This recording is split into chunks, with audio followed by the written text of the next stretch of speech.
Hey guys, so I'm in Dallas, but I'm glad that I still get to read to you today. And I'm going to start with chapter 33 because I read 32 on Wednesday. Tanaka and Somerset. So remember, with the chapter title, you want to make a question. Tanaka and Somerset. Is that a place? Are those people? We don't really know. So unanswered questions are going to come from our reading. Did you hear that? Asked Kaori.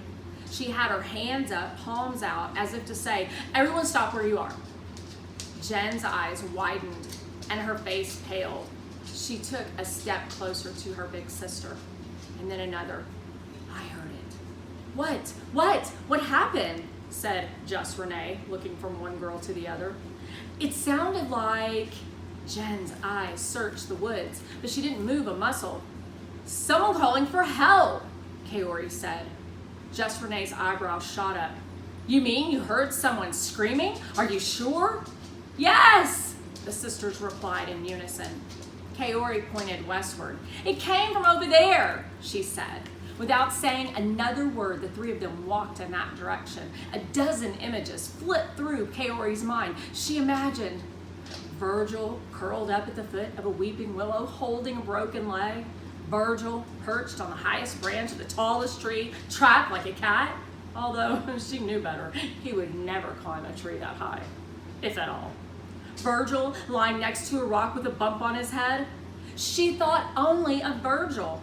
She never imagined that after walking for 2 minutes, they would come across something else altogether. A strange boy she didn't recognize sitting on the ground with his back against a pine tree and a white t-shirt wrapped around his beefy arm.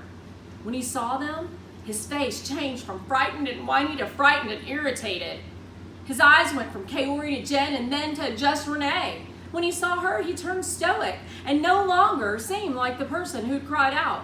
What are you doing here? He demanded. Clearly, they knew each other. At least that's what Kaori's second side told her at that moment.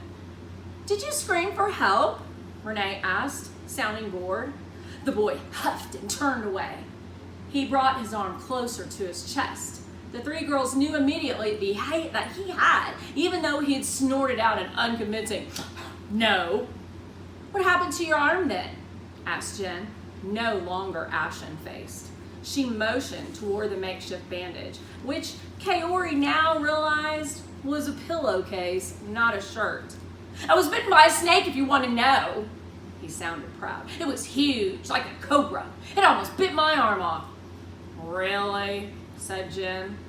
Yeah. His gaze swept all three of them. I'm probably gonna die if you don't get me to a hospital or something. I'm sure it was poisonous. Just Renee handed her bag to Jen and knelt next to him.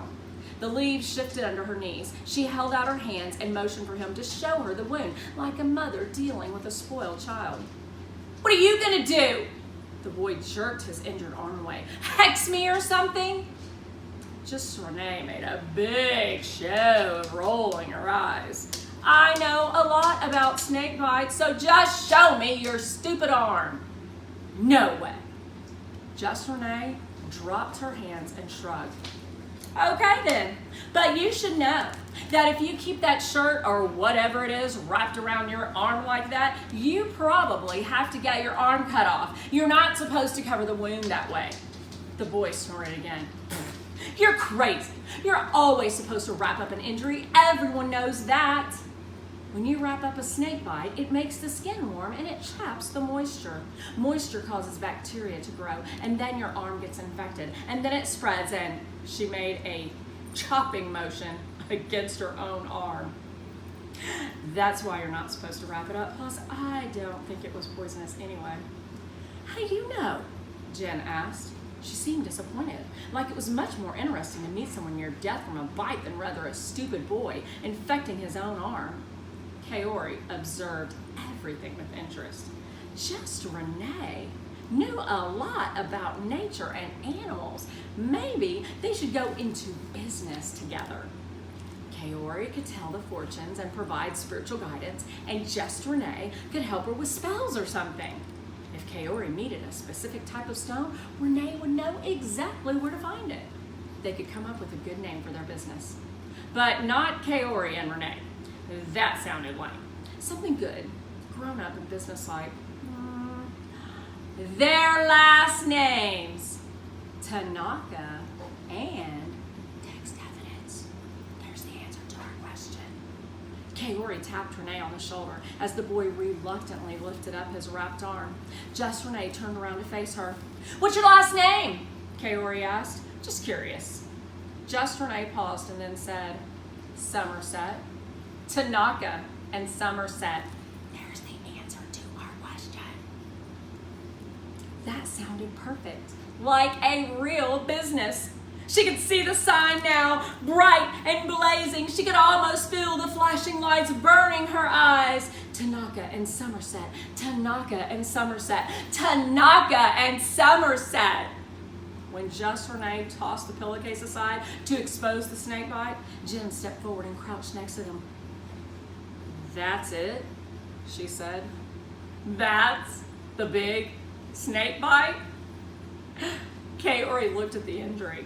She expected to see something much more heinous too, like an enormous bump, oozing pus and mucus. But the boy's arm was red and that was it. They couldn't even see the fang marks. That's hardly anything, said Jen. Of course not, the boy snapped. When it bit me, I snatched it so hard with my other hand that it didn't have time to do any more damage. I pulled its fangs out of my arm, and then I wrung its neck and tossed the body down that old well. Just Renee glanced up at Kaori like, yeah, right. How do you know it's not poisonous? Jen asked Just Renee. But Renee was looking at the boy's arm, not at Jen, so she didn't hear. Hey! The boy said, moving his arm to get Renee's attention. She raised her eyes. Kaori suspected lasers would shoot out of them if they could. That stupid kid asked you something.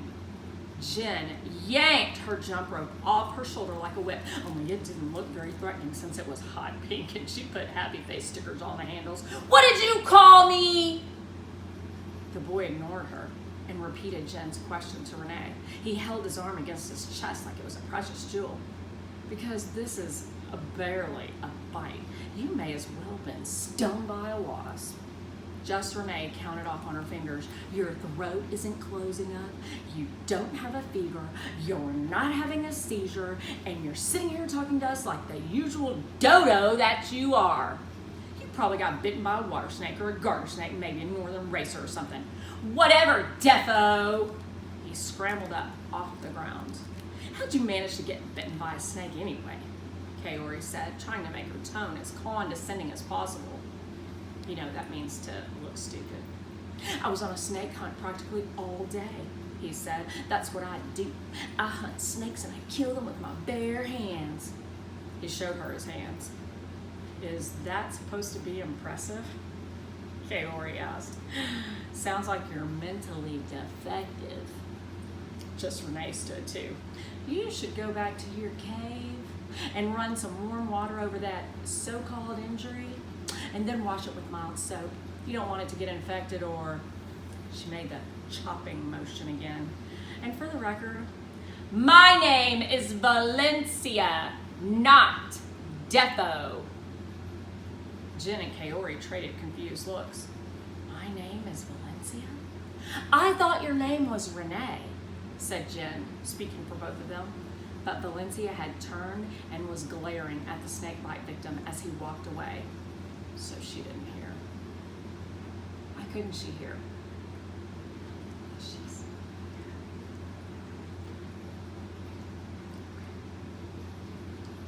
You can turn it off.